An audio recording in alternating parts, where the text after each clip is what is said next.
इस बुलेटिन में जानेंगे, कर्ज से जूझ रहे किसानों के लिए अच्छी खबर, अब मत चूकना। राजस्थान में हर साल कितने पहुंचते हैं देसी और विदेशी पावड़े, भारत में कौन सा स्थान।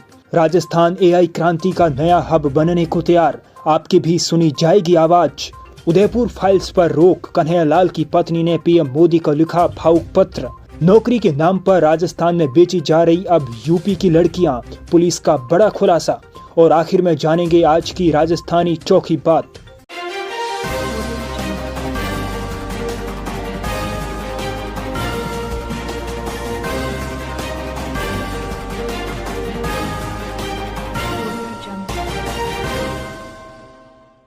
नमस्कार दोस्तों, 29 न्यूज राजस्थान में आपका स्वागत है। सबसे पहले जानते हैं 1 मिनट में फटाफट देश की 5 बड़ी खबरें जो आपके लिए जरूरी हैं।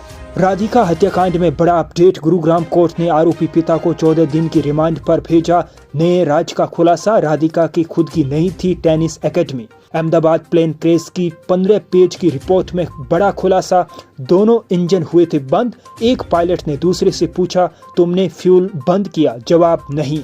IIM कलकत्ता में रेप आरोपी गिरफ्तार, काउंसलिंग सेशन के बहाने बुलाया बोझ हॉस्टल, नशीला ड्रिंक पिलाकर किया रेप। यूपी के चित्रकूट में बाढ़, सड़कों पर 3 से 5 फीट पानी। छत्तीसगढ़ में नदी से युवक का रेस्क्यू। हिमाचल के मंडी में लैंडस्लाइड, 250 सड़कें बंद। बांग्लादेश में हिंदू समर्थक अर्थशास्त्री अबुल बरकत गिरफ्तार, भ्रष्टाचार का आरोप। कहा था बांग्लादेश में 246 तक नहीं बचेंगे हिंदू। अब जानते हैं आपके काम की राजस्थान प्रदेश की बड़ी खबरें। कर्ज से जूझ रहे किसानों के लिए अच्छी खबर है। सहकारिता राज्य मंत्री गौतम कुमार दत्त ने बताया कि राज्य सरकार ने भूमि विकास बैंक के अवधि पार ऋणी किसानों के हित में बड़ा फैसला लिया है। मुख्यमंत्री अवधि पार ब्याज राहत एक मुश्त समझौता योजना 2025-26 की तारीख आगे बढ़ा दी है। योजना के तहत पात्र ऋणी अब अपने हिस्से की न्यूनतम 25% पेमेंट 30 सितंबर 2025 तक जमा करवा सकेंगे। पहले ये तारीख 30 जून तक थी।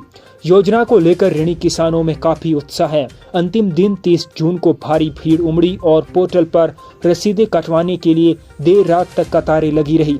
इसके बावजूद कई ऋणी किसान योजना का लाभ से चूक गए थे, इसलिए तारीख को अब आगे बढ़ाया गया है। उप मुख्यमंत्री और पर्यटन मंत्री दिया कुमारी ने बताया कि राजस्थान में पर्यटन विभाग की ओर से राज्य पर्यटन पुरस्कार शुरू किए जाएंगे, जिसमें पर्यटन के क्षेत्र में अच्छा काम करने वालों को पुरस्कृत किया जाएगा। राजस्थान में tourism policy, tourism unit policy, film policy की तरह रिस्पॉन्सिबल टूरिज्म पॉलिसी बनाने की संभावना पर काम किया जाएगा। राजस्थान की पहचान पर्यटन से गहराई से जुड़ी हुई है। 2024 में राजस्थान ने 23 करोड़ से ज्यादा घरेलू यात्रियों और 21 लाख विदेशी पर्यटकों का स्वागत किया, जिससे राजस्थान घरेलू और अंतर्राष्ट्रीय पर्यटकों की संख्या के हिसाब से भारत में 5वां सबसे अधिक पर्यटकों द्वारा भ्रमण किए जाने वाला राज्य बन गया है। लहरिया पहनने पर उप मुख्यमंत्री ने कहा कि सावन और लहरिया हमारी संस्कृति की पहचान है। सभी महिलाओं को इसे अपनाना चाहिए और सोशल मीडिया पर भी इसका प्रचार करना चाहिए। राजस्थान अब भविष्य की ओर तेजी से कदम बढ़ा रहा है। सूचना प्रौद्योगिकी और संचार विभाग एक बड़ी पहल करने जा रहा है। जल्द ही Rajasthan artificial intelligence policy 2025 launch की जाएगी।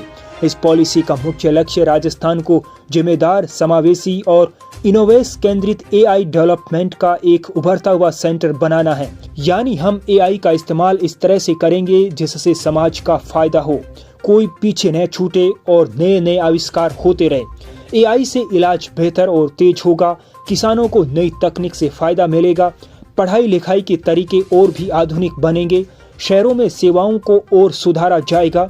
वर्कशॉप में राजस्थान AI पॉलिसी 2025 के ड्राफ्ट पर चर्चा की गई। सबसे अच्छी बात यह है कि इस ड्राफ्ट को विभाग की वेबसाइट पर पब्लिक के लिए डाल दिया गया है, तो अगर आपके पास कोई सुझाव या राय है तो आप इसे जरूर दे सकते हैं। दिल्ली हाई कोर्ट ने उदयपुर फाइल्स फिल्म की रिलीज पर रोक लगा दी है। इस फैसले के बाद कन्हैयालाल की पत्नी जसोदा ने प्रधानमंत्री नरेंद्र मोदी को एक बेहद भावुक पत्र लिखा है।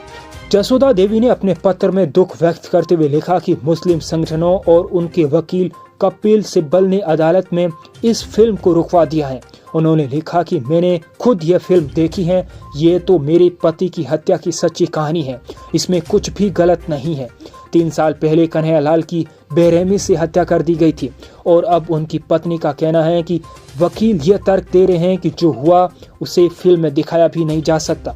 यह मामला एक बार फिर सुर्खियों में आ गया क्योंकि उदयपुर फाइल्स की रिलीज को 2 दिन पहले ही दिल्ली हाई कोर्ट ने रोक दिया था। जयपुर में एक चौंकाने वाला मामला सामने आया है, जहां पुलिस ने 2 बदमाशों को धर दबोचा है जिन्होंने एक व्यापारी से 10 करोड़ रुपए की रंगदारी मांगी थी। पुलिस की जानकारी के मुताबिक अरेस्ट किए गए आरोपियों की पहचान नेत्रपाल सिंह और मान प्रजापति उर्फ मंगलचंद उर्फ मौन बॉक्सर के रूप में हुई है। इन पर आरोप है कि ये दोनों गैंगस्टर लॉरेंस बिश्नोई के भाई अनमोल बिश्नोई के लिए वसूली कर रहे थे। सबसे हैरान करने वाली बात यह है कि आरोपी मान प्रजापति 5 साल तक केंद्रीय रिजर्व पुलिस बल यानी CRPF में नौकरी भी कर चुका है। जैसलमेर के बासनपीर गांव में पौराणिक क्षत्रियों को लेकर हुए बड़े बवाल में पुलिस को बड़ी कामयाबी मिली है। इस पूरे हंगामे के मुख्य साजिशकर्ता हासन खान को पुलिस ने धर दबोचा है। SP सुधीर चौधरी ने खुलासा किया कि गांव में हुए इतने बड़े विवाद के पीछे हासन खान का ही सबसे बड़ा हाथ था। हासन खान पर आरोप है कि उसी ने ग्रामीणों को उकसाया। उसने प्रशासन को एक समुदाय विशेष के खिलाफ शिकायत देकर मामले को और बिगाड़ा। हासन खान ने दोनों तरफ के लोगों को भड़काकर गांव का माहौल खराब किया। इसके बाद ही ग्रामीणों ने क्षत्रियों के निर्माण में बाधा डाली। पुलिस तथा अन्य लोगों पर जमकर पत्थरबाजी की। पुलिस ने इस मामले में राजकार्य में बाधा डालने का मुकदमा दर्ज किया और अब तक करीब 23 लोगों को गिरफ्तार किया जा चुका है, जिनमें से ज्यादातर महिलाएं शामिल हैं। मौके पर अब शांति बनी हुई है, लेकिन पुलिस अभी इस बात की गहराई से पड़ताल कर रही है कि हासन खान के पीछे और किसका हाथ था। नौकरी का झांसा देकर यूपी की भोली भाली लड़कियों को राजस्थान लाकर बेचने वाले एक बड़े गिरोह का पर्दाफाश हुआ है। यूपी पुलिस ने इस मामले में 4 लोगों को अरेस्ट किया है। जानकारी के मुताबिक इस गिरोह में आगरा के एक पति पत्नी शामिल थे, जो किराए के कमरे में रहकर लड़कियों को अपने जाल में फंसाते थे। ये आगरा निवासी सनी सिंह और उसकी पत्नी राधा सिंह है। लड़कियों को फंसाने के बाद सभी आरोपी उन्हें राजस्थान ले जाते थे। यहाँ किशनगढ़ अजमेर निवासी बागचंद प्रजापति उन्हें अपने घर पर रखता था। इसके बाद जिन लड़कियों की शादी नहीं होती थी उनसे पैसे लेकर इन लड़कियों को बेच दिया जाता था। पुलिस ने कड़ी जांच के बाद एक युवती को उनवला रेलवे स्टेशन से सुरक्षित बचाया है। पुलिस अब पूरे नेटवर्क की गहराई से जांच कर रही है। और आज की राजस्थानी चौकी बात, जेठरी छाछ पूताने सावणरी छाछ भूताने। भावार्थ है कि जेठ महीने की छाछ पीना शरीर के लिए बहुत लाभदायक होता है, वहीं सावन की छाछ निरोगी नहीं होती, पीने से कोई फायदा नहीं है। आज के इस वीडियो बुलेटिन में इतना ही। आपको ये वीडियो बुलेटिन कैसा लगा कमेंट बॉक्स में जरूर बताइए। साथ में ये भी बताइए कि आप इस वीडियो को किस जिले से देख रहे हैं। अपने जिले का नाम कमेंट में जरूर लिखिए।